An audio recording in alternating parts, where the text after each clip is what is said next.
Good morning दोस्तों, सोनी शिखर में आप सभी का बहुत बहुत स्वागत है। रोज़ की तरह हम आप फिर से लेके आए हैं करंट अफेयर, तो वीडियो के अंत तक बने रहिएगा। आज हम बात करेंगे जो है उत्तरी अमेरिका के बारे में। तो नवरात्र की आपको बहुत बहुत बधाइयाँ। नवरात्र की तीसरे पाँव से माता चंद्रा की जो है कृपा बनी रहे। तो चलते हैं पहले क्वेश्चन के संग। आज का पहला क्वेश्चन है क्वेश्चन नंबर 1।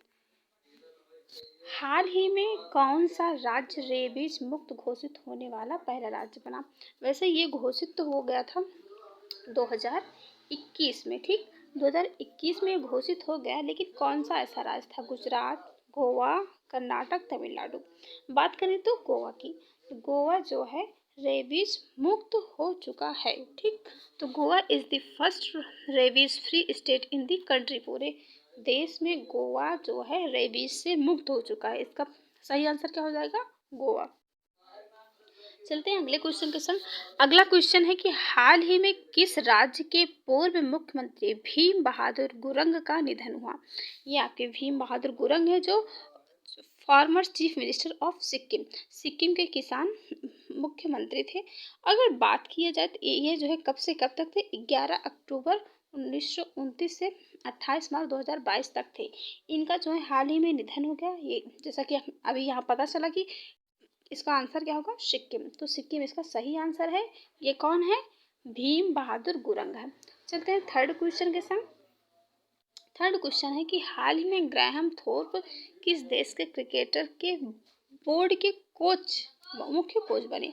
तो कौन कौन से देश हैं? कजाकिस्तान, पाकिस्तान, अफगानिस्तान, या हिंदुस्तान, ठीक है। तो ये है ग्राहम थोर्प, ठीक, जो आपको डीपी में दिख रहे हैं, डिस्प्ले में दिख रहे हैं, ये ग्राहम थोर्प हैं। ये जो है अफगानिस्तान के क्रिकेटर बोर्ड के मुख्य कोच बने हैं, ठीक है। तो इसका आंसर क्या हो जाएगा? अफगानिस्तान। चलते हैं फिर अगले क्वेश्चन के साथ। तो आज वीडियो तक अंत तक बने रहिए। उत्तरी अमेरिका के बारे में खास जानकारी बनेगी और जो आपके एग्जाम ऑफ व्यू से करेक्ट रहेंगी। एंड फोर क्वेश्चन है कि वायुसेना ने हाल ही में किस राज्य में वायु शक्ति अभ्यास किया है? तो किस राज्य में किया है? राजस्थान में, गुजरात में, मध्य प्रदेश में, या आंध्र प्रदेश में? तो यह वायुसेना अभ्यास जो है राजस्थान में किया गया है, ठीक। वायुसेना अभ्यास राजस्थान में किया गया है, ठीक। अभी कौन सा है? 2022 का है। तो चलते हैं अगले क्वेश्चन के संग। इसका आंसर पहला राइट हो जाएगा। फिर पांचवा क्वेश्चन है कि माइक्रोलैंड ने किसे हाल ही में अपना मुख्य सूचना अधिकारी नामित किया है? ऑप्शन है आपके गोपाल शर्मा, मनोज तिवारी, सोमनाथ सिंह, नितिन गडकरी। नितिन गडकरी तो आपके सड़क परिवहन मंत्री हैं। तो बात करते हैं क्वेश्चन की, तो जो माइक्रोलैंड के मुख्य सूचना अधिकारी इस बार नामित हुए हैं, उनका नाम है गोपाल शर्मा। तो ऑप्शन नंबर फर्स्ट राइट है।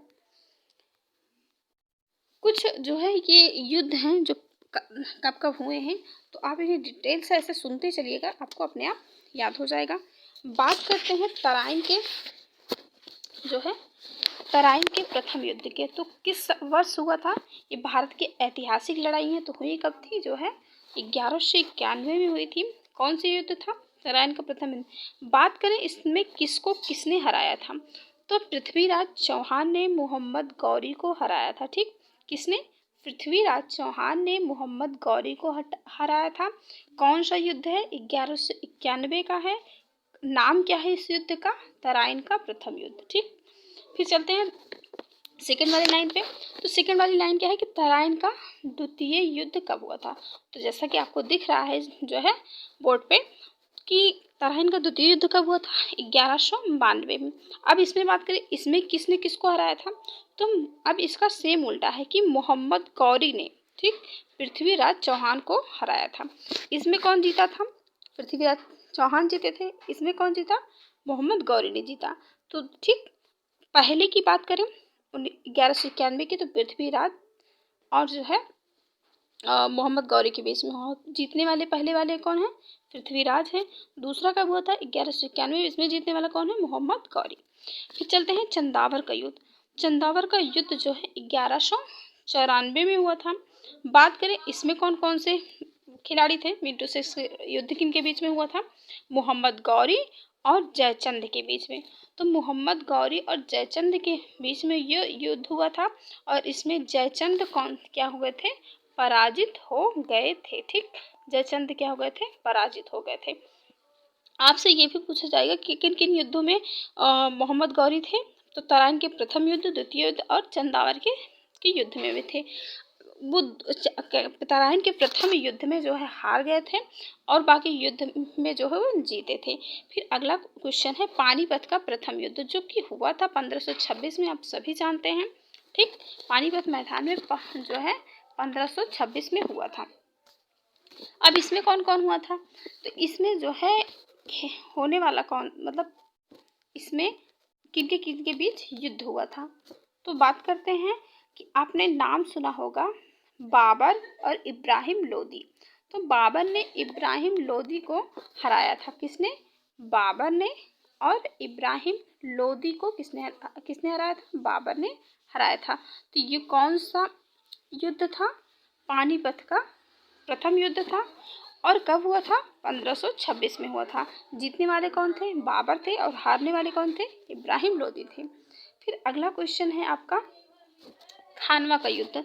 तो ये बाबर ने भी ये जो है ये युद्ध भी जीता था। तो हुआ किसके संग था? 1526 में होता, लेकिन हुआ किसके संग था?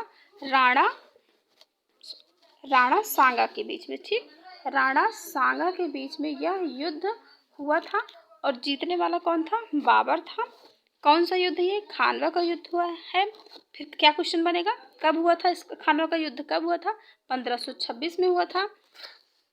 और फिर अगला है कि जो है कि किसके बीच में हुआ था? बाबर और राणा सांगा के बीच में हुआ था। कौन विजयी हुआ था? बाबर हुआ था। कौन पराजित हुआ था खानवा के युद्ध में? तो राणा सांगा पराजित हुआ था। उसके बाद है चंदेरी का युद्ध। चंदेरी का युद्ध उसके ठीक 1 साल बाद हुआ था, जिसका नाम क्या है? जो है चंदेरी का युद्ध। अगर पूछा जाए चंदेरी का युद्ध किस वर्ष हुआ था, तो चंदेरी का युद्ध जो है 1528 में हुआ था। अगर पूछा जाए कि चंदेरी के युद्ध में कौन विजयी हुआ था, तो बाबर राय। ठीक, और कौन हारा था? तो मेदिनी राय। अगर पूछा जाए चंदेरी के युद्ध में किसके बीच हुआ था, चंदेरी का जो युद्ध था वो किसके बीच हुआ था, तो चंदेरी का युद्ध जो है बाबर और मेदिनी राय के बीच में हुआ था, जिसमें मेदिनी राय जो है पराजित हो गया था और बाबर जो है विजयी हुआ था। ठीक, ये था चंदेरी का युद्ध।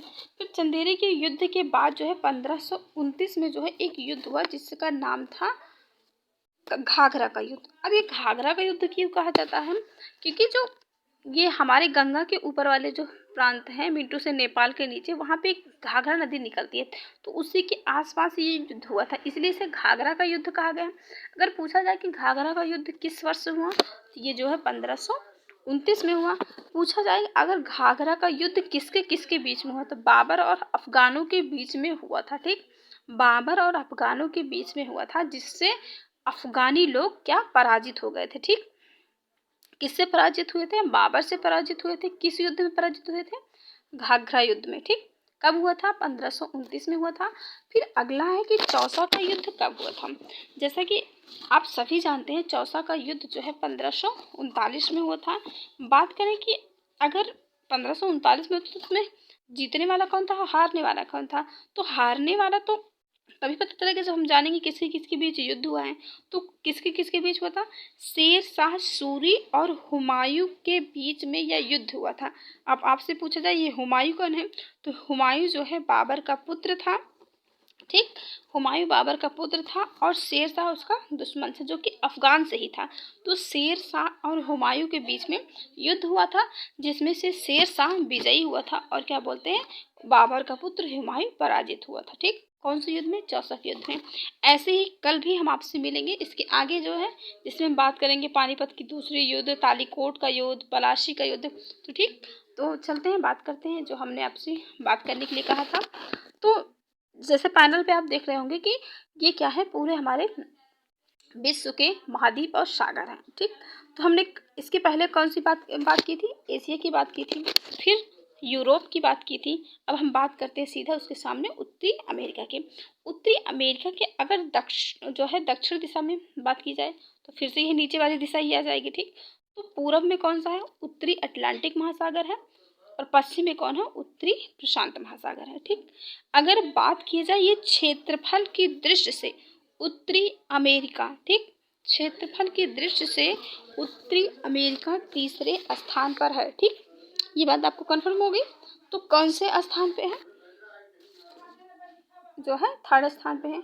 बात करें इसमें कुल कितने देश हैं, तो इसमें कुल 23 देश शामिल हैं। तो चलते हैं, एक नज़र डालते हैं हम उत्तरी अमेरिका पे, जो कि एक तीसरे नंबर का महाद्वीप है। तो इसमें से हम बात करेंगे सभी चीज़ों के बारे में। तो चलते हैं, देखते हैं। फिर अगर हम आगे चले तो ये हमारा जो है कुछ इस तरह इसका प्राकृतिक दृश्य दिखता है। ठीक, ये क्या है? पूरा ये है उत्तरी अमेरिका। ये यहाँ से कट हो जाता है, यहाँ से दक्षिणी अमेरिका स्टार्ट हो जाती है। और बात करें कि दक्षिणी अमेरिका और जो है उत्तरी अमेरिका को कौन सी नहर जोड़ती है, तो हो जाएगी पनामा की नहर। ठीक, यहीं पे ही अगर लास्ट में हम देखेंगे तो ये क्या है? यहीं पे ही पनामा सिटी है। ठीक, तो चलते हैं अगले स्लाइड पे। अगली स्लाइड है आपकी ये। ठीक है, तो जैसे कि हमने बताया यहाँ पे क्या है? पनामा नहर है जो उत्तरी अमेरिका और दक्षिणी अमेरिका को जोड़ती है। और हल्का सा ही अगर हम यहीं पे देखेंगे, यहाँ पे जो है एक जो है पनामा स्थल डमरू मध्य है। ठीक, तो कोई और स्लाइड लेते हैं।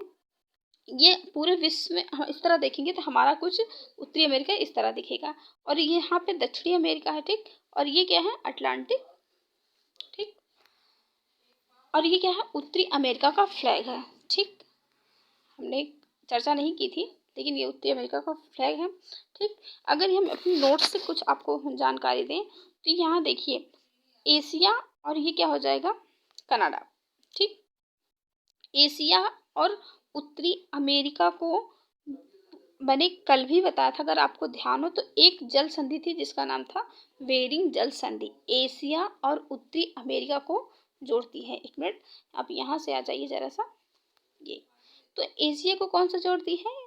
एशिया को जो है बेरिंग जल संधि जोड़ती है। ये एशिया हो गया, रूस जो है एशिया में ही है, और ये क्या है? उत्तरी अमेरिका है। ठीक, तो इसे उत्तरी अमेरिका को और जो है एशिया को कौन सी जल संधि जोड़ती है, तो हो जाएगी बेरिंग जल संधि। ठीक, बेरिंग जल संधि तो जोड़ती है उसको, उसके ठीक नीचे ये वाला पार्ट जो आप देख रहे हैं, ये जिसे अलग कलर से जो है कलर किया गया है, इसे कहते हैं अलास्का। ठीक, हमने कल या परसों की वीडियो में मैंने बताया था, अलास्का पहले हमारे जो है यूरोप का पार्ट था, उसकी सॉरी एशिया का पार्ट था, और इसके बाद में ये जो है अमेरिका को हो गया, जिससे सबसे ज़्यादा नुकसान रूस को ही हो रहा है। नुकसान नहीं है, और सबसे ज़्यादा फायदा जो है अमेरिका को हो रहा है। अलास्का की बात करें तो अलास्का जो है एक संयुक्त राज्य अमेरिका का ही पार्ट है, और उसमें हल्का सा अगर हम डाउन के नीचे, ठीक, ये जैसे ये यहाँ पे देखिए, ये हल्का सा प्लेस होगा, इसके जस्ट ऊपर यहाँ पे एक जो है पर्वतमाला है जिसका नाम है मैकिन्ले। तो अगर आपसे पूछा जाए कि उत्तरी अमेरिका का, ठीक, उत्तरी अमेरिका का सबसे सर्वोच्च शिखर कौन सा है? माउंट मैकिन्ले है, जो कि कहाँ पे है? अलास्का में है। ठीक, तो अलास्का में जो है क्या नाम है उसका नाम है यहीं पे, ठीक है जिसका नाम है माउंट मैकिन्ले। अगर इसकी लेंथ की बात की जाए तो 6194 मीटर है। ठीक, तो कहाँ पे है? अलास्का में है। अलास्का किसका पार्ट है? जो है उत्तरी अमेरिका का है। अगर पूछा जाए अलास्का का सबसे सर्वोच्च शिखर कौन सा है, तो माउंट मैकिन्ले है। अगर पूछा जाए उत्तरी अमेरिका का जो है सर्वोच्च शिखर कौन सा है, तो हो जाएगा यही माउंट मैकिन्ले। अगर कहा जाए कि यह एक सक्रिय ज्वालामुखी भी है, ठीक, माउंट मैकिन्ले पे ही एक सक्रिय ज्वालामुखी है जो हर वक्त धधकता रहता है। फिर अगर हम बात करें और सब चीज़ों की, एक आप लास्ट में हल्का सा अगर साइड से यहाँ से ठीक इधर आएंगे, ठीक, ये वाला पार्ट, यहाँ पे एक है न्यू फाउंड लैंड, ठीक, जो उत्तरी अमेरिका के पूर्वी तट पे है, जिसका नाम क्या है? न्यू फाउंड लैंड है। ये न्यू फाउंड लैंड जो है पश्चिमी तटीय भाग को ग्रैंड बैंक कहते हैं। इस भाग को क्या कहते हैं? ग्रैंड बैंक कहते हैं। यह ग्रैंड बैंक क्यों कहते हैं? क्योंकि यहाँ पर जो है दो धाराएं निकलती हैं। दो धाराएं निकलती हैं, आपने सुना होगा, एक गल्फ स्ट्रीम एंड लेब्राडोर। तो ये जो गल्फ स्ट्रीम एंड लेब्राडोर होती हैं, तो ये गल्फ स्ट्रीम लेब्राडोर होती है। अगर क्वेश्चन आपसे बनते हैं कि ये कैसी जलधाराएं हैं, गल्फ स्ट्रीम एंड लेब्राडोर कैसी जलधारा है, तो ये जो आपका हमने बताया न्यू फाउंड लैंड, ठीक, यहाँ पे न्यू फाउंड लैंड है, तो न्यू फाउंड लैंड ही, ठीक, न्यू फाउंड लैंड यहाँ पे है, ठीक। तो न्यू फाउंड लैंड पे हमने आपको बात क्या बताने की बात की है? Gulf stream. तो गल्फ स्ट्रीम अगर देखा जाए तो यहीं पे, ठीक, ये यहाँ पे हो जाती है क्या? लेब्राडोर सागर, ठीक, लेब्राडोर सागर हो जाती है। और हल्का सा जब हम इसकी एंट्री करते हैं तो यहीं से होते हुए जो है ये आगे चली जाती है, ठीक, हल्का सा होते हुए यहीं से चली जाती है। तो इसे क्या कहते हैं? गल्फ स्ट्रीम कहते हैं। और ठीक, गल्फ स्ट्रीम जो है गर्म जलधारा है।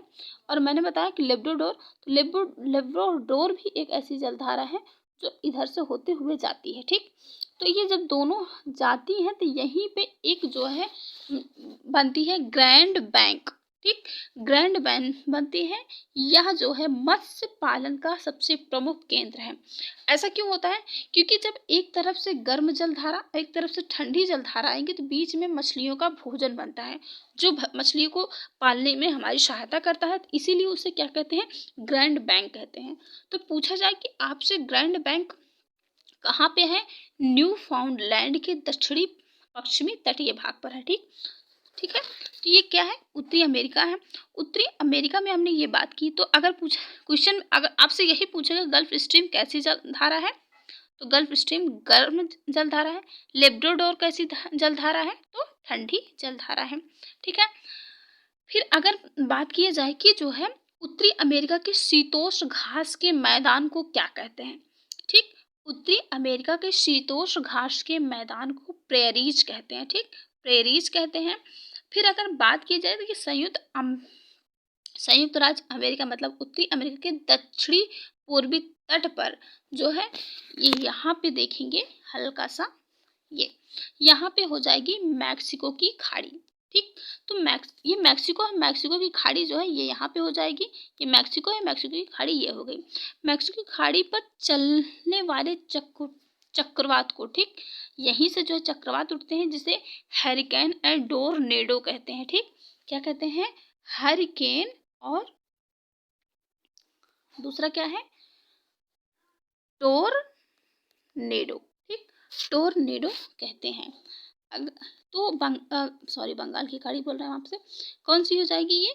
मैक्सिको की खाड़ी। मैक्सिको के जस्ट बगल में है, यही ये क्या है इसका? ये यहाँ पे मैक्सिको की खाड़ी है।